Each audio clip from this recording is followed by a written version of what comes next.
Morning, everyone. Thank you for joining us for another episode of the Monday Coffee Conversation. I have mine here with me. I hope you've got yours. Let's get into the Word. Today we're up here in the shop. We want to talk a little bit about something that I can almost guarantee you've never heard anybody talk about in church, and that is wood putty. Some people around here call it wood filler. They're actually two different things, but wood putty is just the general all-purpose that people use. And wood putty's purpose is to fill in cracks and nail holes and gaps in between joints in the wood and things like that before you get ready to paint or stain them. It doesn't really add any structural or integrity or anything like that. It just fills in and makes a smooth area for you to stain or paint. Now this can here is, I couldn't tell you how old. I bought this house nearly 8 years ago, and this can of wood putty was up here in the building. And most wood putty comes already pre-mixed, and if you had one that old that had been opened, it wouldn't be any good. It would dry out. But this is a powdered form, and you mix with water. So this is still good. It was here in the cabinet. It might be 20 years old. The lid's rusted. I have no idea, but it works, so I've been using it here lately. But with that kind right there, you just mix it with a little bit of water. And since I'm up here and I had what I'm getting ready to paint is black, I've got some black water where I've actually cleaned some paint brushes. So I'm mixing it in with this to give a little color to the putty, and that way the paint will cover it up easier. You can't stain over this type of putty because it doesn't take stain, so it doesn't look like a big glob. But you just mix it up a little bit, and sometimes you put a little too much water in, like I 99% of the time do. So you might have to put some more of the powder in, stir it up until you get a good consistency that's about like a really, really thick pancake batter. Some of y'all might make gravy and biscuits, and you know them times when the gravy don't turn out right, and you got to scrape it out with a masonry trowel because it's just too thick. That's what you want. You want this when you pick it up and put it on the screwdriver or the putty knife, that it won't just fall off. It's a good thick consistency. Then you just get a little bit on your putty knife, trowel, whatever you're using, and you just fill in any cracks, gaps, or any imperfections that are in the wood, nail holes, screw holes, things like that. And when it dries, you can take your sander over. It takes just a few seconds, and it gets anything excess off of there, and it just leaves a good smooth surface for you to paint. Now, the reason that I want to talk about wood putty is not really because of its purpose, but what it fills in.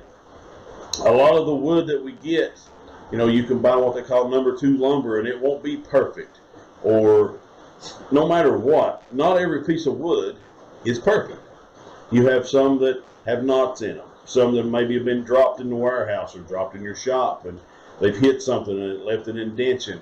But once you use this wood putty and it leaves that firm surface, that smooth surface, you can use it and none of those imperfections are seen again.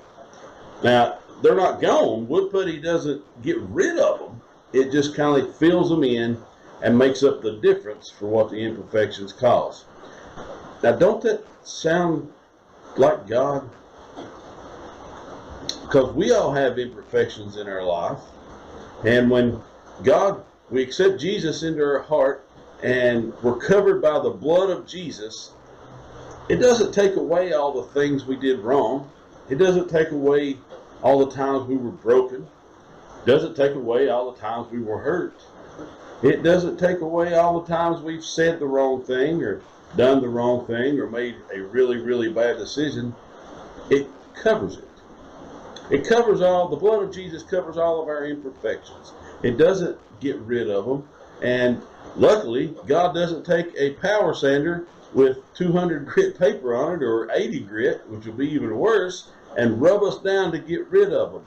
He doesn't give us do-overs for all the things that we've done before. What would happen if you look back at your top 5 mistakes in your life?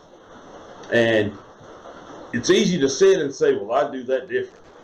But if we had a chance, if we had a do-over, and we were put back in that same point in time in our life, and in the same situation, the chances are really good we would make the same decision. Because it's not like we have 10 years of knowledge and wisdom gained. We were there in the same spot, so we would probably make the same mistakes, maybe even worse ones. So when God comes into our lives, He doesn't remove all of our imperfections. He covers our imperfections with the blood of Jesus Christ. They're still there, and underneath that wonderful blood of Jesus, all those things, they're there, but they're covered by the blood. That's why that term is used so much, covered by the blood. The things that I've done in my life that I wish I hadn't done, getting saved didn't change that. Didn't change the fact that they happened. The things I've went through, getting saved didn't take those away. The times I've been really, really dumb, and there was a long list of times I've been really, really dumb, getting saved didn't take those away. But it redeemed me and redeemed all of my flaws and made me into something that God can work with. When we have this piece of wood that is flawed and just covered in dents and dings and knots, and we put the wood putty on it, it becomes something that's it changes from something that's worthless to something that can be used, to something that now has a greater purpose. We talked a little while back with the little strips of wood that we were using. By themselves, they're not much, but once they all came together, they were useful. And we use that analogy for the church. But this is personal. You see, once I put this wood putty in, and I cover this shelf or whatever I'm building with paint, I can't see those imperfections. They're no longer visible to me.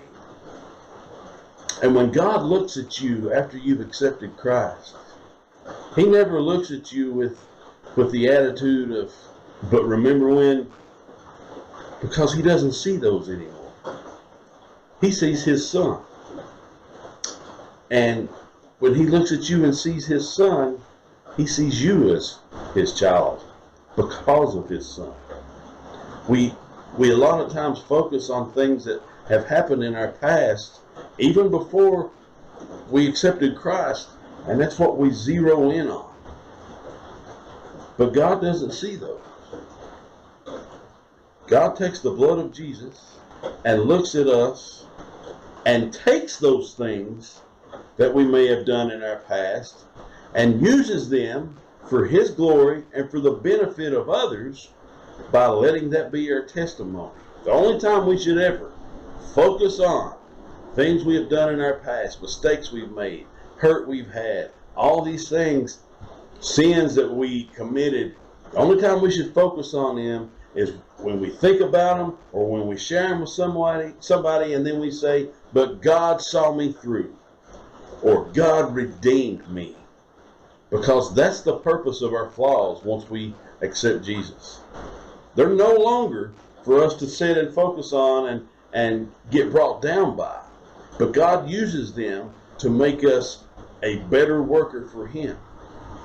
Now there's all kinds of people in the Bible that were flawed miserably, and God used them anyway. So let's look at a few of them right now. Abraham, the one that God made all generations part of, he was just an old dude. Elijah, he was powerful, and even after that powerful moment when he called down fire from heaven, he became suicidal and suffered with depression. Joseph, hey, you want to talk about domestic violence and family abuse? Get thrown in a hole and sold by your brothers after you get beat up. Job lost everything he had. He had no possessions. He was completely bankrupt. Moses, we don't know exactly what it was. He had some kind of speech problem. Gideon, not only was he doubtful, but he was afraid. Samson, dude was chasing women like crazy. Rahab, if they were living close together, Samson probably would have chased her because she was a prostitute. The Samaritan woman, she had been divorced several times. Noah, He was a drunk. Jeremiah was just a young dude. Jacob cheated and connived his way to get whatever he wanted, even from the womb. So he was not a good guy either. David not only was an adulterer with what he did with Bathsheba, but he was also a murderer because he ended up having her husband killed to cover his own sin. Jonah didn't listen to God. He ran from him. Naomi, she was a widow woman. Peter denied that he knew Christ 3 times. So you know what that also makes him? Makes him a big fat liar. 3 times he said he didn't know Jesus. That was a lie. Martha, she was worried about everything, stuff that didn't really matter. Zacchaeus was short and greedy. The disciples, they all fell asleep while praying. Paul, he was a Pharisee who persecuted Christians and even oversaw the stoning of Stephen and pretty much gave the people permission to do it. Now that's some pretty flawed people.